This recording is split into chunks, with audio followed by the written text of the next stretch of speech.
السلام علیکم میرے عزیزو قارب، میرے عزیزو، میں ہوں افتخار رفیع، پیارے پاکستان کے شیر دلیر لوگوں کے شہر گجرانوالہ سے۔ جی ہاں، اس وقت میں گجرانوالہ میں ہوں، ڈی سی کالونی کے ایک پارک میں واک کر رہا ہوں۔ دوستو، آپ سے اتنا کہنا تھا کہ میرے ساتھ بڑا عجیب ایک تجربہ ہوا، تو میں نے سوچا یہ آپ کے ساتھ شیئر کرتا ہوں۔ ہوا یوں کہ پرسوں میں اپنے بیٹے علی کے ساتھ گاڑی میں جا رہا تھا،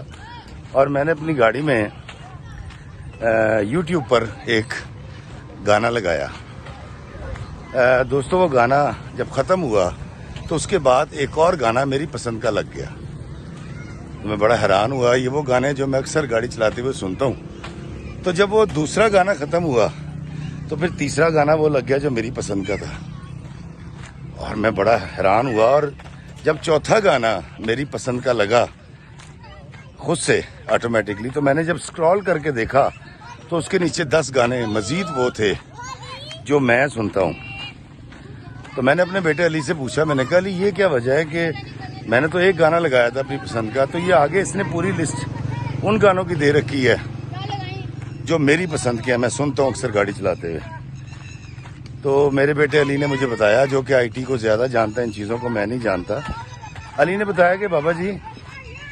یوٹیوب کرتا یہ ہے کہ وہ آپ کی پسند کا خیال رکھتا ہے، جن چیزوں کو آپ زیادہ سرچ کرتے ہیں وہ ان چیزوں کو اوپر لے آتا ہے۔ تو آپ نے جب پہلا گانا لگایا تو اس کو پتہ چل گیا کہ اس اکاؤنٹ سے کون سے گانے زیادہ سنے یا دیکھے جاتے ہیں،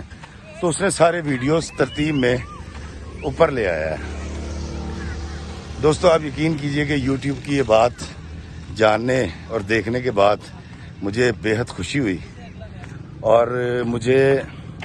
ایک احساس پیدا ہوا، میرے اندر ایک گداز پیدا ہو گیا، اور میں سوچنے لگ گیا کہ یہ بے جان یوٹیوب، جو کہ بالکل بے جان ہے، یہ میری چوائس کا اور میری پسند کا اتنا خیال کرتا ہے کہ میں نے ایک گانا لگایا اور اس نے باقی سارے گانے جو میں اکثر گاڑی چلاتے ہوئے سنتا ہوں اس کی ایک لسٹ بنا دی، میری پسند کا خیال رکھتے ہوئے، میری سوچ کا خیال رکھتے ہوئے مجھے فیسیلیٹیٹ کر رہا ہے،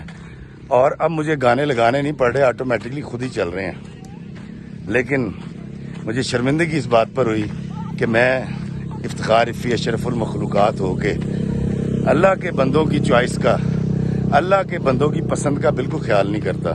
میں ان سے وہ باتیں کبھی نہیں کرتا جو وہ سننا چاہتے ہیں، وہ ڈسکس کرنا چاہتے ہیں۔ باہمی دلچسپی کے امور پر میں کوئی بات نہیں کرتا، میں تو بات کرتا ہوں بس وہ جو میں کرنا چاہتا ہوں، اپنی پسند سے، اپنی مرضی سے، اپنی منشا سے۔ دوستو، یہ بات مجھے بڑی شرمندگی کی حد تک محسوس ہوئی، اور پھر مجھے اللہ تعالیٰ کا وہ قرآن میں حکم یاد آ گیا کہ ایمان والو، مومنوں سے وہ بات کہو جو نہایت پسندیدہ ہو۔ تو اگر ایک بے جان یوٹیوب میری چوائس کا، میری پسند کا اتنا خیال کر سکتا ہے، تو دوستو مجھے یہ سمجھنا پڑے گا کہ افتخار رفیع کو اپنے ارد گرد رہنے والے، بسنے والے لوگوں کا، اپنے ماں باپ، بہن بھائیوں کی پسند کا کتنا خیال کرنا چاہیے۔